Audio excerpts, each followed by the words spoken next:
કોઈને ટાઈટ વાતી હોય ને તમે ઓઢવાનું દઈ દો, તમે નહીં ઓઢ્યું હોય તો તમને ટાઈટ નહીં ભાઈ સાહેબ. આ અખતરો કરજો તમે. આ દેશ ઈ છે, આ દેશ પરોપકાર માટે જીવનારો દેશ. છોકરું રોતું હતું. આ એક વાક્ય જ મારે તમને કેવું છે. અમ્મા મુझे બેચના હૈ. એની માએ એક વાક્ય સરસ બોલી, બેટા ये सब हम सफर है, हम दर्द नहीं है. क्या बात. ये सब हम सफर है, हम दर्द नहीं है. અંતુલ નહીં. આ ગોહિલવાડ છે એટલે મારે એક વાત કરવી છે. આ ભાવનગર છે, ભાવનગરમાં આવે ને ગોહિલવાડ. સ્વામીજી મારે સમયને વાંધો નથી ને, થોડોક વધે તો હા થોડીક સમય. મને બધા રજવાડા ગમે છે સાહેબ. હું બધા રજવાડાનો ચાહક છું, બધા રજવાડાનું સલામ કરું છું, પણ ભાવનગર ભાવનગર છે, ભાવેણા ભાવેણા છે. રાજાશાહીમાં ભાવનગર એક જ રાજમાં એવો રિવાજ હતો કે પ્રજાના ઘરમાં ચોરી થાય તો રાજ ચોર પકડી દે, અને ચોર ન પકડાય તો રાજ તરફથી ભરપાઈ કરવામાં આવી. એવું એક જ ભાવનગરમાં હતું સાહેબ. હે, અને મારે તમને વાત એ કરવી છે કે એ તો હતું રાજાશાહીમાં. હા, પણ 1954-55 મહારાજા કૃષ્ણકુમાર સિંહજી જ્યારે મદ્રાસમાં ગવર્નર તરીકે રહ્યા, આખું વર્ષ ઉજ્યું ને ભાવનગરે. ગઈ વર્ષ આખું વર્ષ ઉજ્યું.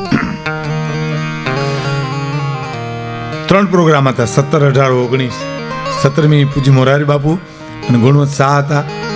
18મી મનોહરભાઈ ઉદાસ હતા. અને 19મી રાજ પરિવારમાં મારો કાર્યક્રમ હતો. એનો રાજ પરિવાર જ હતો સાહેબ. 12ની 2 જ વ્યક્તિ હતી, મેયર ભાવનગરના અને મહેન્દ્રભાઈ ત્રિવેદી સરકારના પ્રતિનિધિ. અને પૂછ્યું બાપુએ મને કીધું હતું ભીખુદાનભાઈ રાજ પરિવારમાં તમે જાઓ છો તો ભગત બાપુનું હાલરડું સંભળાવજો એને. અને મારે તમને 2 કડી ગાઈને મારે વાત કરવી છે. હાથ હી ચોલો અને હીરની દોરી હયે હરખનમાં માતા ગાય બાળના ગાણા વિરોજી રે નીછાના. કોને નિંદર નથી આવ્યા. ભગત બાપુ આવે દુલાકાર મારાની કહે છે કુંવર સુતા નથી, એક ધારા રોવે છે કે માં એમ નહીં સુવે. કે કેમ? કે પારણામાંથી એ જી સૂણવી છે એને વંશ ગોહિલો નિવા એને આંખેથી બાળ સમજાવે તે કેડે નીંદરું આવે. એજી પારણામાંથી સૂણવી છે એની નવસ ગોહિલો નિવા પછી એને આંખેથી બાળ સમજાવે મને તે કેડે નીંદરું આવે. એને એના બાપ દાદાની વાત સાંભળવી તો સાંભળ સુતા એ બાળ રાજા માએ મીઠડી માંડીમાં બેટા ગોયેલોનું બીર ન્યારું ગંગા જળ કુળ તમારું. એ જી બેટા ગોયેલોનું બીર ન્યારું ગંગા જળ કુળ તમારું. રાજ પરિવાર રોયા હતા સાહેબ, આંખમાં આંસુ આવી ગયા હતા. આ હું વરદી પહેલાની વાત કરું છું. કૃષ્ણકુમાર સિંહજી મદ્રાસમાં ગવર્નર તરીકે હતા.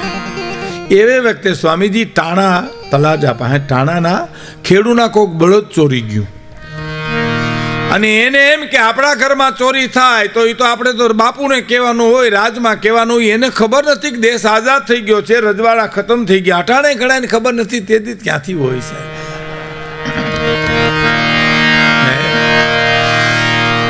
અને નીકળ્યો માણા ટાણેથી ભાવનગર જઈ અને એટલું કીધું કે મારા બાપુને મળવું તો બાપુ તો મદ્રાસ છે.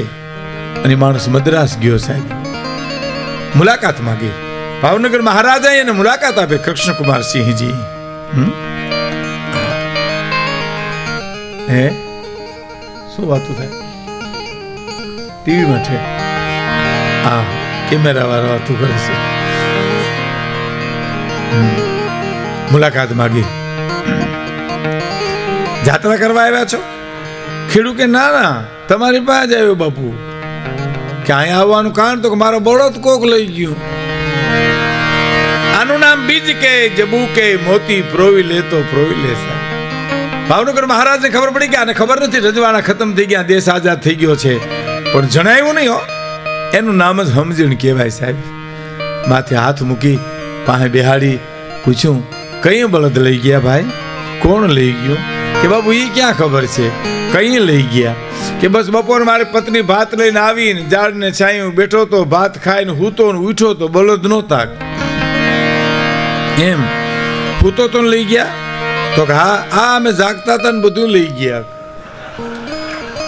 હે પણ આ સુધી આવ્યો છો તો 5,000 રૂપિયા ઈ વખતે આપ્યા સાહેબ. 5 કરોડ થાય ઈ ભાવનગર. હવે એનો પ્રસંગ મને યાદ આવ્યો એટલે કહી દઉં, જેનું મવાય પણ ગૌરવ લઈ શકે. ભાવનગર મહારાજા ગોંડલના ધણેરમાંથી નીકળ્યા અને 10-11 વર્ષનો છોકરો ઘેટા બકરા ચારતો હતો. પણ એનો મોઢાનું તેજ, એની આંખોની અમીરાત જોઈ ભાવનગર મહારાજને એમ થઈ ગયું કે ધૂળમાં રતન પીડ્યું છે. અને બોલાવીને એટલું કીધું, બેટા કોણ છો? મુસ્લિમ છું. હો, નામ મુબારક છે? મુબારક નામ છે? હા મુબારક નામ છે. સીધી બાદશાહનો દીકરો છું. હો, આવું જ મારી યાર ભાવનગર? હા ભાવનગર લઈ જા તો ભાવનગર આવું, પણ મારા ઘેટા બકરા મારા માલિકને હોપી આવું. એ માલિકને સોંપવા ગયો સ્વામીજી, ત્યારે એટલું કીધું કે તમારા ઘેટા બકરા સંભાળી લ્યો, મારી ભૂલ થઈ જો મને માફ કરજો, મારે ભાવનગર જવું છે. આવ્યા ભાવનગર મહારાજ, ભાવનગર લઈ આવ્યા. નાનું નાનું કામ કરતા કરતા કરતા એ મુબારક મોટો થયો, સમજણો થયો, જુવાન જોત થયો અને નીલમબાગનો ચોકીદાર બનાવ્યો સાહેબ એને. અને મુબારક દરવાજે આવી અને સુઈ જાય પછી નીલમબાગમાં ચકલું ન ફરકી શકે સાહેબ, આવી ઈમાનદારીઓ. હા પણ કસોટીઓ.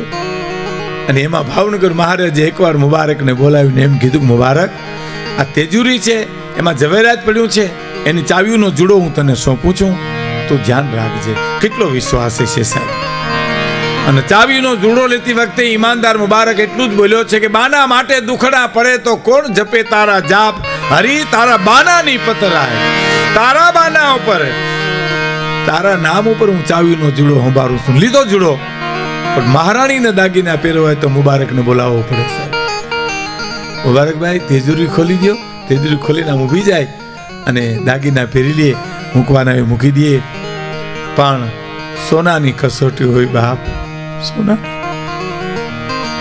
મહારાણીને પુસ્તક વાંચતા એ લાઇબ્રેરી બતાવી ચિમનભાઈ અમને કે આ તમે જે વાત કરો છો ને એ આ લાઇબ્રેરીમાં પુસ્તક મુકાઈ ગયું હતું. એ પ્રસંગ વાંચતા હતા મહારાણીની, એમાં પ્રસંગ મને યાદ નહીં રહે એટલે કિંમતીમાં કિંમતી જે હાર હતો સ્વામીજી એમાં એને મૂકી દીધો.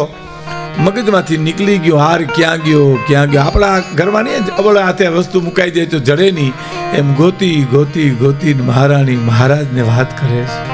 મહારાજ સાહેબ, હા હાર નથી જડતો, ક્યાં ગયો છે? ચાવીનો જુડો તો મુબારકને આપ્યો છે ને? તો કે હા નથી જડતો હાર. દરવાજેથી બોલાય, મુબારક આવ્યો.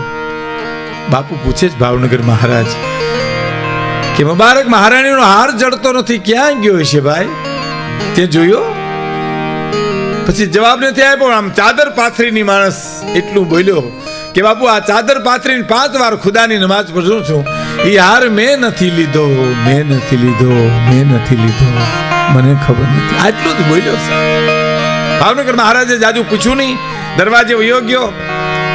પણ સાહેબ માણા રોયા કરતો હતો, એનું હૃદય રોતું હતું. ઓહો મુબારક, ભાવનગરનું કલંક ચડ્યું તારી માથે. કબ્રસ્તાનમાં તને જગ્યા નહીં મળે. જે સ્થાન લઈને આવ્યો છું એ સ્થાનની ઇજ્જત રાખી છે અને માનવતા પૂર્વક જીવીને ઇન્સાનની ઇજ્જત રાખી છે. મારું નાવ ડૂબે છે મધધારે તે પરનો હસો તટના વાસી, મેં મારું નાવ ડૂબાવીને સાગરના તોફાનની ઇજ્જત રાખી છે. આ કાળ પર ઓહો કબ્રસ્તાનમાં જગ્યા ન મળે. હાલને હંમેશા વારીને ભગવાનની ઇજ્જત રાખી છે. ઘરવખરી વહેંચીને પણ મહેમાનની ઇજ્જત રાખી છે. એ આહાકારો લીધો અને મહારાણીને નિંદરમાં સ્મૃતિ થઈ ગયો. હાર તો મેં મૂક્યો છે, પેલા પુસ્તકમાં મૂક્યો છે. એ પુસ્તક ગોત્યું, હાર મળી ગયો. સવાર સુધી મહારાણી નિંદર ના આવી. ગોહિલવાડ ધણી ધણિયાની છે. આ ગોહિલવાડનું અડધું અંગ છે ગોહિલવાડ ધણીનું. ગોહિલ ખુડના એ મહારાણી આખી રાત રોયા કરતા હતા. આંખ્યું રોઈ રોઈને હોજી ગઈ. હવારમાં પૂછ્યું, મહારાજ મુબારકને બોલાવો ને, મારે એની માફી માગવી છે. આ ભાવનગર સાહેબ બોલાવો ને મુબારકને, એની મારે માફી માગવી છે. કેમ? હાર જડી ગયો મહારાજ, મારાથી મુકાઈ ગયો તો, અને તમે મુબારકને કીધું ને તે દીનો રોયા કરે છે. આહુડા પાડતો નથી મહારાજ, આહુડાને પી જાય છે. આહુડા પાડવા તો બહુ હેલા છે, આહુડાને પીવા બહુ અઘરા છે. બોલાવો ને. દરવાજે બેઠો તો હા ક્યાં માણસે જેને કીધું તને બાપુ બોલાવશે. ભાવનગર મહારાજ આવ્યો ભાઈ. ધરતીને પૂછીને ડગલા માંડતો પગે લાગ્યો. હા બાપુ મુબારક, અમને માફ કરી દે ભાઈ. કે બાપુ તમને હું શું માફ કરું? હું તો તમારા પગની રજ કહેવા બાપુ, હું તમને શું માફ કરું? તું જ માફ કરીશ. પણ બાપુ હું નથી સમજતો તમારી વાતમાં. હાર જડી ગયો મુબારક, મહારાણીથી મુકાઈ ગયો તો એટલે માફી માગી છે. બાપુ માફી માગવાની ન હોય, પણ હાર મળી ગયો તો હવે ચાવીઓનો જોડો સંભાળી લ્યો, મુબારકને રજા આપો. બાપુ હું ગમે ને મારું જીવન પૂરું કરીશ. ચાવીઓનો જોડો જો હું લઈને યોગ્ય હોત તો મારા ખુદાના દરબારમાં હું જવાબ ના આપી શકત, મને કબ્રસ્તાનમાં જગ્યા ન મળે. પણ બાપુ જો હાર મળી ગયો હોય ને તો ચાવીનો જોડો સંભાળી લ્યો. પોતે નાચવા માંડ્યો. પણ ભાવનગર મહારાજના મોઢામાંથી શબ્દ નીકળી ગયા, મુબારક પ્રાણ જાય પણ તને ન જવા દઉં. અને રાખ્યો સાહેબ, જિંદગી ભર રાખ્યો. ને હવે મારે જે વાત કરવી છે એ કે મુબારક જ્યારે ગુજરી ગયો અને કોઈ માણસે ભાવનગર મહારાજને ખબર આપ્યા કે આ વાત કે બાપુ મુબારક ગુજરી ગયો આજ રાતે. ઓહ ગુજરી ગયો? હા બાપુ આજ રાતે ગુજરી ગયો. ઓહો આ કારો ડુંગર જેવડો નિહાકો નાખ્યો ગોહિલવાડ ધણીએ સાહેબ કે દીવો લઈને ગોતવા જાઉં તો હવે આવો માણા મને ન મળે. ઓહો ગુજરી ગયો ભાઈ મુબારક? હા બાપુ આજ રાતે ગુજરી ગયો. રાજના કાચ બધા બંધ રાખજો, મને કોઈ બોલાવશો માં. પણ જનાજો નીકળ્યો તો મને કોઈ કહેજો, મારે એને કાંધ દેવા જવું છે. એને મારે કાંધ આપવા જવું છે. વાતો કરે બધાની અરે મુબારકની શું વાત થાય, વખાણ કરે છે. ગોહિલવાડ ધણી રાહ જોઈને માણસને કીધું તમે કોઈક તપાસ તો કરો, શું ઢીલ છે, જનાજો કેમ નીકળતો નથી? અને માણસે જઈ તપાસ કરીને આવીને કીધું કે બાપુ જનાજો નથી નીકળતો ને એક જ કારણ છે, મુબારકને ઓઢાડવા કફન નથી. બાપુ એમને મયત પડ્યો છે, ઓઢાડવા કફન નથી. બે દીકરા ખૂણામાં બેઠા બેઠા રડે છે, એને ઓઢાડવા કફન નથી. અને ભાવનગર મહારાજના મોઢામાંથી શબ્દ નીકળી ગયા, મારા મુબારકને ઓઢાડવા કફન નહીં. આહા ભાવનગર રાજને સાજે હું કફન લઈ આવો, ભાવનગર રાજને રૂડું લાગે એવો જનાજો શણગારો. હુકમનું પાલન થયું, જનાજો તૈયાર છે. નીકળો ઉગાડ પગે ગોહિલવાડ ધણી વિતરાજ સાહેબ અને શું હાથ જોડીને વિનંતી કરી છે કે ઇસ્લામ રિવાજ પ્રમાણે જનાજાના 3 કાંત બદલતા આવજો. મારું કાંત કબ્રસ્તાન સુધી કોઈ બદલશો માં, મારે મારા મુબારકને કાંત આપો છે. 3 કિલોમીટર ઉઘાડે પગે હાલ્યા છે. કબ્રસ્તાનમાં લઈ આવ્યા જનાજો, કબર ખોદાણી, પોતાના પેટના દીકરાને ઉપાડે હેતથી, એવા હેતથી ઉપાડી દફનાવતી વખતે ગોહિલવાડ ધણી એટલું બોલ્યા છે, મુબારક અમને માફ કરી દેજે ભાઈ.